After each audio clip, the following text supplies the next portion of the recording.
ममता की बहू शुचि हर बात पर चिक चिक करती, जो ममता को बिल्कुल अच्छा नहीं लगता। बहू, तेरे में कोई कमी नहीं है, सारा काम भी तू बहुत अच्छे से करती है, लेकिन ये तेरी जो जबान है ना, बड़ी कैंची की तरह चलती रहती है, जो तेरा सारा काम बिगाड़ कर रख देती है। वाह जी वाह, मतलब आप लोगों को बेजुबान बहू चाहिए थी, जो न बोले न बात करे, और आप लोग बस जुल्म ढाते रहे। तभी वहां क्षितिज आ जाता है। अरे, ऐसा क्या जुल्म हो रहा है तुम्हारे ऊपर?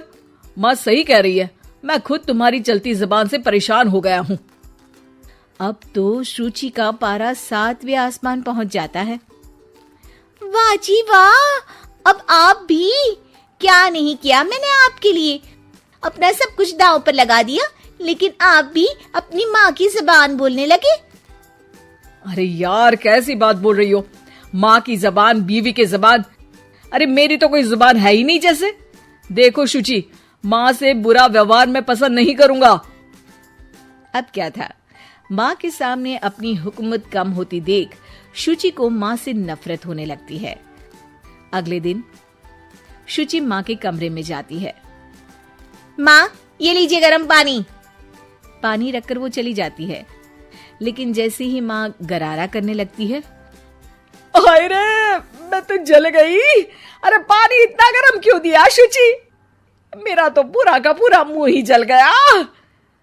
वाह, मजा आ गया, लग रहा है गर्म पानी ने अपना काम कर दिया, अब और लगो ना मेरे मुंह। शुचि, माँ के चिल्लाने की आवाज आ रही है, और तुम कैसी हो कि जाती भी नहीं, देखती भी नहीं कि माँ को क्या हो गया। आवाज तो आपको भी आ रही है, जा तो आप भी सकते हैं, लेकिन नहीं, शुचि ने तो जैसे सारे काम का कॉन्ट्रैक्ट साइन कर लिया है तुम्हारे परिवार से। ये कहकर शुचि माँ के कमरे में जाती है, लेकिन जैसे ही वो कमरे में घुसती है, माँ जल्दी से शुचि को पकड़कर खींच लेती है और ऊपर एक बड़ी सी छिपकली गिरती है। शुचि छिपकली देखकर डर जाती है। हे भगवान, ये छिपकली मेरे ऊपर गिरती तो मैं तो मर ही जाती। हाँ बेटा, मैं जानती हूँ कि तू छिपकली से डरती है, और समय पर मेरी नजर पड़ गई, ऐसे मेरा मुंह जल गया है। प्लीज कुछ कर, रहा नहीं जा रहा है। शुचि को अपने किए पर पछतावा होता है और भागकर सास को बर्फ देती है। ये लीजिए, इसे मुंह में रख लीजिए, और गलती तो वैसे आपकी भी है, चेक करना चाहिए था ना आपको कि पानी कितना गर्म है। अरे 7 साल हो गए तेरी शादी को, तब तो चेक नहीं किया, अब क्यों करूं? वाह जी वाह, यहाँ भी मेरी ही गलती है। अरे इंसान हूँ, मशीन नहीं जो हमेशा सही रहूं। अच्छा, आज मैं दोपहर में सहेल के घर जा रही हूँ, अब इसे बता देती हूँ। अरे हाँ हाँ, जाना, मैंने कब मना किया है? पता है नहीं किया, लेकिन बच्चे, हाँ हाँ, जैसे तू हमेशा बच्चों को साथ लेकर जाती है, मैं देख लूंगी ना। शुचि तैयार होकर सहेली के घर जाती है। अरे वाह शुचि, तेरी ड्रेस तो बहुत अच्छी है, तू ऐसे कपड़े पहन कर निकलती है तो तेरी सास कुछ नहीं कहती क्या? दूसरी सहेली बच्चा संभालती हुए कहती है। अरे सूची, सही है, तू एंजॉय भी कर लेती है लाइफ को, और बच्चा सास देख लेती है, तेरे तो मजे हैं भाई, मजे। अरे मजे कैसे, जब वो बोलती है ना तो बड़ा ही कड़वा बोलती है। रहने दे, अच्छा चल मैं जा रही हूँ, डिनर भी तो बनाना है ना। शुचि ये बोलकर वहां से चली जाती है। घर आकर देखती है कि माँ बच्चों के साथ खेल रही है। आ गई बेटा? आना ही था ना, खाना कौन बनाएगा? फिर रात होते ही सब चिल्लाने लगेंगे, खाना खाना, और फिर सबको मौका मिल जाएगा ना मुझे कहने का कि मैं सही हूं ही नहीं, खाना भी नहीं बनाती हूँ, और आप आप तो सबसे पहले बोलेंगी। अब सास को गुस्सा आ जाता है। एक तो सारा दिन तेरे बच्चों को देख रही थी, घर पर किसी न किसी का आना जाना लगा रहता है, बच्चे घर गंदा करते हैं, उसे देखती हूँ, हद है। अब क्या खाने की जिम्मेदारी भी मैं ही ले लूं तो करेगी तू क्या? शुचि को ये सुनकर कुछ ज्यादा ही गुस्सा आ जाता है। बस माँ जी बस, अरे ये तो गुलामों वाली जिंदगी हो गई, कोई फ्रीडम रहा ही नहीं। ऐसा लगता है कि बंद कर रह गई हूँ, घर तो किसी कैद खाने सा हो गया है। मन ही नहीं करता यहाँ रहने का। अब मैं और आप एक घर में रह ही नहीं सकते बस। अरे तो क्या मैंने बांध कर रखा है तुझे? अरे मैंने क्या कर दिया जिससे तुझे ऐसा लग रहा है? और तेरा इतना बोलने के बाद तो मैं खुद ही तेरे साथ नहीं रहना चाहूंगी। लेकिन अब सवाल था कि सासू माँ जाएंगी कहाँ, क्योंकि बहू तो मायके चली जाती है, लेकिन सास कहाँ जाए। तभी क्षितिज आ जाता है। उसे भी सारी बात का पता चलता है। वो माँ को समझाता है, लेकिन वो मानती नहीं और ना ही शुचि मानने को तैयार। दोनों की लड़ाई में माँ का सामान पैक हो जाता है। माँ अब कहाँ जाएंगी? मैं भी अपने मायके जाऊंगी।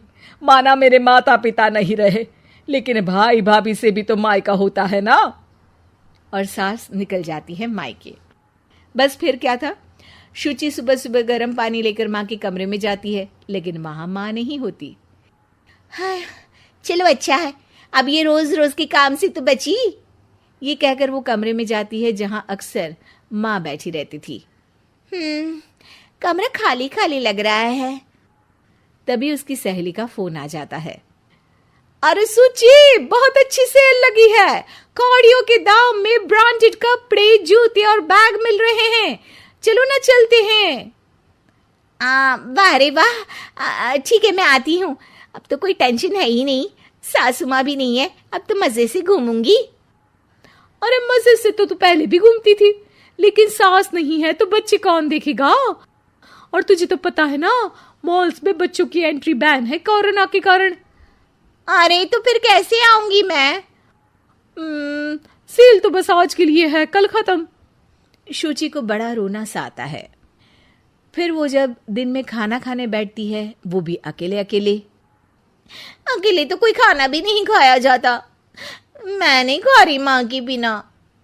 शाम को क्षिति जाता है तो शुचि जोर जोर से रोने लगती है। अब क्यों रो रही हो? क्या हुआ? माँ को घर से निकालकर शांति अभी भी नहीं मिली तुम्हें? नहीं, मैं माँ के बिना नहीं रह सकती। ना कोई बताने वाला है कि मैं कैसी लग रही हूँ, ना ही कोई समझने समझाने वाला। मैं माँ के बिना नहीं रह सकती। चलो माँ को ले आते हैं। अरे वाह, ऐसा शायद पहली बार होगा कि बहू रूठी सास को मायके से लेने जा रही है। दोनों सास को लेकर घर आते हैं और अगले दिन से फिर वही शुरू।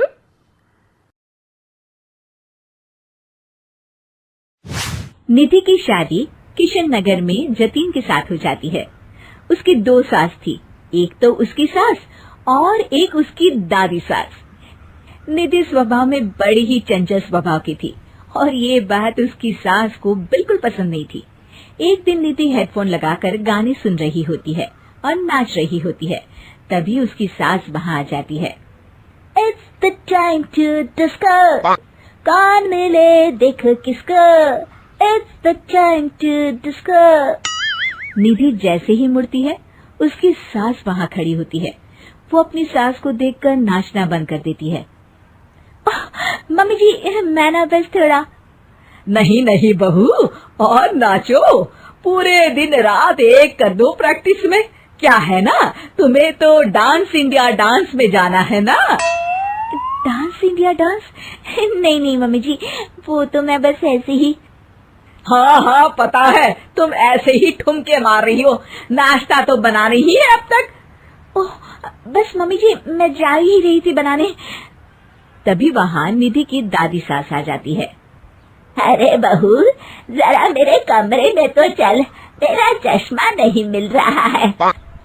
माँ जी, चश्मा मिलेगा भी कैसे? वो तो आपने अपने सर पर लगा रखा है। भूल गई थी मैं। सास वहाँ से चली जाती है और दादी सास निधि की तरफ देखकर मुस्कुराती है और आंख मारती है। अगले दिन निधि टीवी देख रही होती है। तभी वहाँ उसकी सास आती है और कहती है, बहू ये क्या, दिन भर टीवी के सामने अपनी आंखें खराब करती रहती है तू। मम्मी जी, वो कोई काम नहीं था तो मैंने सोचा कि टीवी ही देख लूं।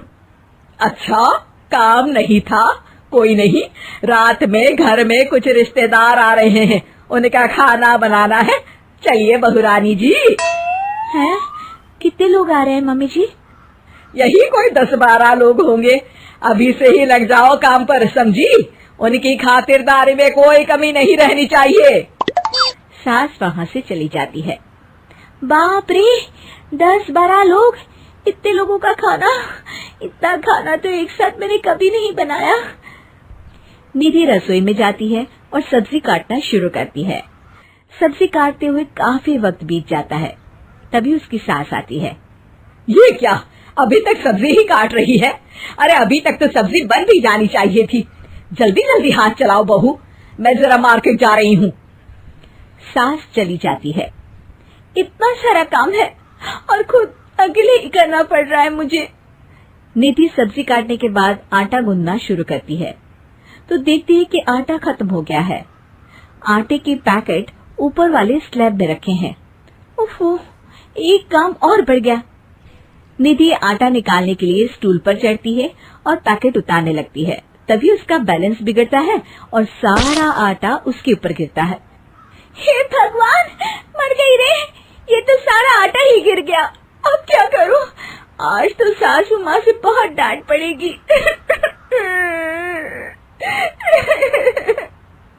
तभी उसकी दादी सास को रोने की आवाज आती है और वो रसोई की तरफ आ जाती हैं। देखती है कि निधि आटे में लथपथ जमीन पर बैठी है और पूरा आटा रसोई में बिखरा हुआ है। अरे बहू, ये क्या हालत बना रखी है तूने अपनी? मेहमानों के आने का वक्त हो गया है और रसोई की ऐसी हालत है। दादी सासू माँ, आज तो मुझे मम्मी जी घर से ही निकाल देंगे।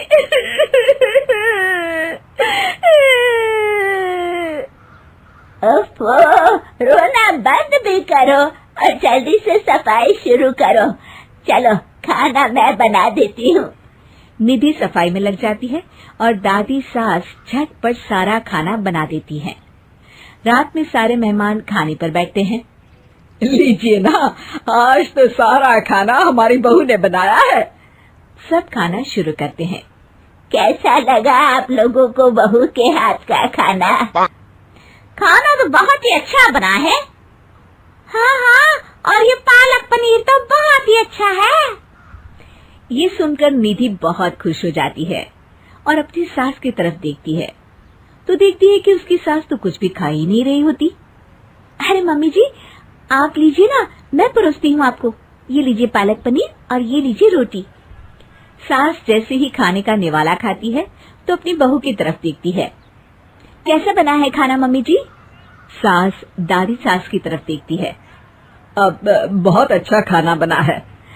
दादी सास समझ जाती है कि उसकी बहू को पता चल गया है कि खाना उन्होंने बनाया है और निधि ये सोचकर घबरा रही होती है कि अब उसकी सास उसका क्या हाल करेगी। सारे मेहमान चले जाते हैं। बहू, तुम्हें शर्म नहीं आती? सारा खाना तुमने सासू माँ से बनवाया? नहीं मम्मी जी, वो दरअसल आटा। तभी दादी सास वहाँ आ जाती है और निधि की बात काटते हुए कहती है, अरे बहू, मेरी थोड़ी सी तबीयत ठीक नहीं लग रही, तू जरा डॉक्टर को तो बुला दे। अरे सासू माँ, क्या हो गया आपको? चलिए कमरे में आइए आप। सास निधि की दादी सास को अंदर लेकर जाती है और दादी सास एक बार फिर से निधि की तरफ देखकर मुस्कुराती है। दादी सास ने मुझे फिर से बचा लिया।